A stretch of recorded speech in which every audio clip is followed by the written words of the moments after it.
Europe 1, Le grand direct de la santé. Jean-Marc Morandini. Allez, on va parler de l'infection urinaire qui est la plus courante aujourd'hui, qui s'appelle la cystite.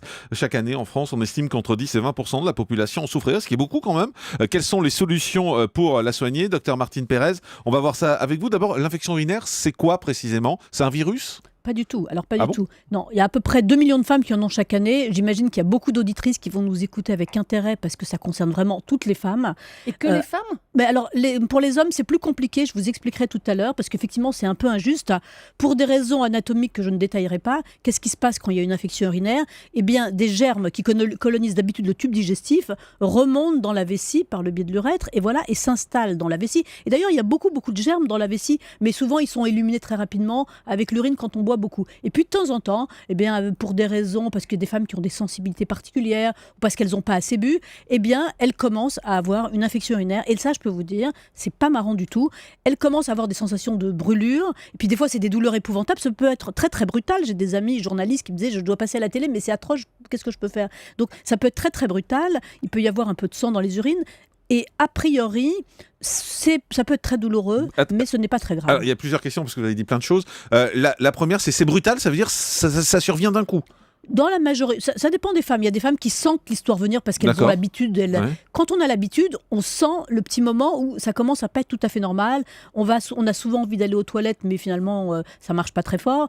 Et puis, on se dit, il y a un truc qui va pas. Mais très souvent, la première fois, quand ça arrive pour la première fois, on fait pas attention aux petits symptômes, aux petits éléments qui pourraient vous alerter. Et là, brutalement, ça peut être très douloureux, très pénible.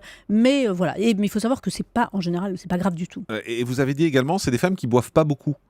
Parce que l'eau, vous buvez de l'eau et les urines sont stériles et quand chaque fois que vous urinez, même pour les hommes d'ailleurs, vous lavez votre vessie, vous lavez l'urètre, vous lavez le conduit. Donc quand vous buvez beaucoup, les bactéries ont moins de chances de s'installer. Mais il y a des circonstances, d'abord pour les femmes ménopausées sont plus vulnérables. Les femmes enceintes, il faut faire très attention aux cystites chez les femmes enceintes parce que ça peut provoquer un accouchement prématuré. Quand c'est un homme qui a une cystite, il faut être vigilant parce que ça peut être autre chose. L'homme n'a pas les mêmes structures anatomiques, vous en conviendrez que les femmes. Et donc, voilà, bravo. Et donc, vous êtes très très fort en médecine. Depuis que je fais le grand direct de la santé, j'ai appris plein de choses. Mais je sais, et on vous félicite, vous aurez sans doute un diplôme dans quelques mois.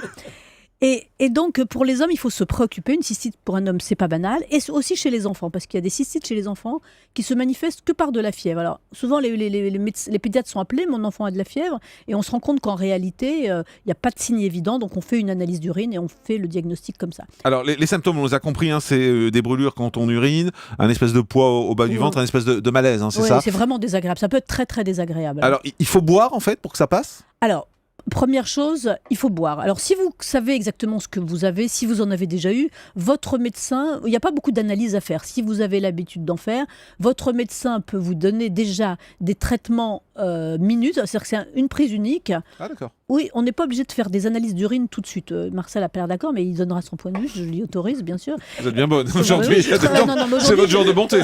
Aujourd'hui, je vais être très généreuse.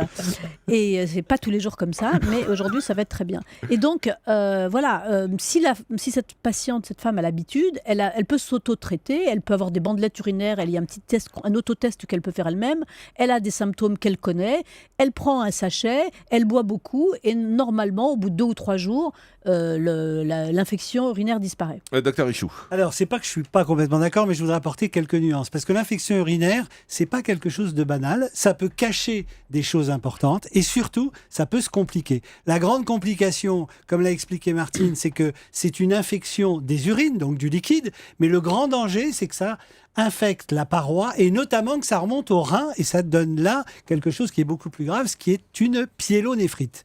Donc pour toutes c'est quoi ça en fait, c'est une infection du rein ? C'est une infection du rein qui est remontée par voie ascendante des urines vers le rein. Alors, quant au fait de faire des analyses ou pas, quand ça vous arrive pour la première fois, il faut vraiment faire ce qu'on appelle un ECBU, un examen cytobactériologique des urines, qui permet d'identifier le germe et de le numérer, c'est-à-dire de voir combien il y en a, parce qu'on considère qu'il y a une infection urinaire à partir de 100 000 à 1 million de germes par millilitre. Vous voyez, c'est très précis. Et puis l'autre chose que ça permet, c'est d'identifier le germe et de faire ce qu'on appelle un antibiogramme, c'est-à-dire de tester tous les antibiotiques pour voir s'ils sont efficaces sur ce germe.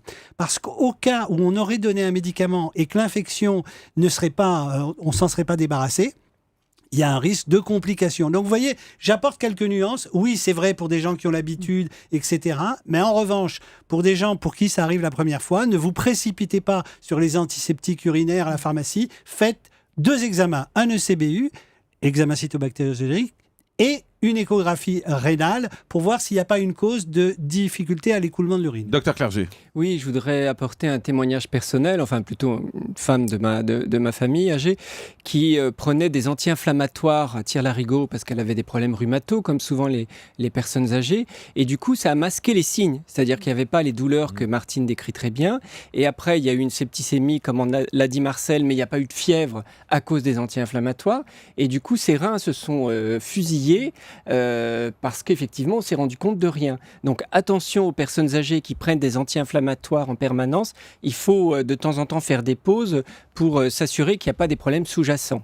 Pour être très concret également, vous avez dit il faut boire beaucoup, il faut boire de l'eau. Il y a des boissons à éviter, par exemple. On peut boire des sodas, des coca, des choses comme ça. C'est pas un souci parce que j'avais vu qu'il fallait pas boire de caféine et de choses comme ça. L'alcool est déconseillé pour de des toute raisons façon, mais autrement, il y a pas diverses et variées. Mais l'idéal, c'est de boire de l'eau. La caféine, c'est pas un problème. Non, c'est pas un problème. Il n'y a pas de raison de ne pas prendre de caféine. L'idéal, c'est vraiment c'est de boire du liquide, parce que c'est le flux qui va permettre de nettoyer. Voilà, et puis il y a des médicaments que vous pouvez donner qui calment très très vite aussi. Oui, moi j'en ai toujours sur moi. Oui, mais c'est ce que je disais, c'est-à-dire qu'effectivement, quand vous avez l'habitude, vous savez reconnaître les symptômes, votre médecin vous prescrit auparavant une petite, vous pouvez vous soigner vous-même à condition qu'il ait effectivement fait le bon diagnostic. Parce qu'effectivement. Oui, mais attendez, parce que Julie, c'est intéressant, parce qu'elle dit j'en ai toujours sur moi. Oui, parce que les crises, c'est terrible. Hein. Moi, vous ne pouvez plus rien faire. Mais ça veut dire qu'on va pas voir son médecin, on s'automédique. Alors voilà, c'est ce qu'on expliquait tout à l'heure. Il va pas être d'accord, Marcel. Oui, c'est pour ça que je pose la question. Je connais les symptômes. Nous, les femmes, on connaît ça très bien et on sait. Exactement. Voilà, oui. Mais oui. Vous nous donnez des conseils, mais vous savez pas exactement de quoi il s'agit. Exactement. Mais pardon, femme ou homme, quand on est médecin, on connaît la médecine. Donc le problème, c'est que ça peut marcher. Effectivement, l'infection urinaire, Martine l'a dit, c'est banal dans 90% des cas. Mais dans 10% des cas, il peut y avoir des complications. Et quand on est un petit peu rigoureux, on fait systématiquement, systématiquement, quand une femme vient pour ça, je fais faire un ECBU. C'est rien. Quelques gouttes d'urine dans un flacon. Si ça passe pas avec nos médicaments. Parce que éventuellement, il faut. Ça dépend des situations. Il faut qu'elle ait un rendez-vous tout de suite parce que je vous assure que parfois ça peut être très douloureux. Alors effectivement, il y a des signes qui doivent alerter. Quand une femme a de la fièvre, quand elle a une douleur unilatérale dans le bas du dos, parce que ça peut signer une fameuse pyélonéphrie qui effectivement est capable de bousiller les reins et créer des insuffisances rénales.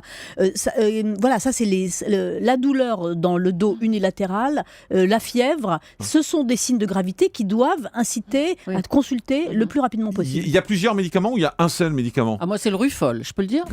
C'est trop tard. Non, il y a plusieurs médicaments, évidemment. Il y a ce qu'on appelle des antiseptiques urinaires, comme le médicament qui vient d'être cité. Et puis après, vous avez les antibiotiques. D'accord. Et il ne faut pas oublier qu'il faut que la bactérie soit sensible à l'antibiotique. Donc, vous pouvez pas dire a priori, je vais donner tel médicament. Il y a une idée statistique, mais on n'est pas sûr que l'antibiotique soit efficace sur le germe. Julie qui prend un antiseptique, ça, il n'y a pas de souci. Il n'y a pas de souci, mais ça peut ne pas être suffisant. C'est-à-dire, en gros, c'est quoi ? C'est une bataille entre votre immunité et l'infection. Si le rapport de force est favorable, ça va aller vite. Mais s'il n'est pas favorable, ça va être dépassé. Il faut passer à l'état de supérieur.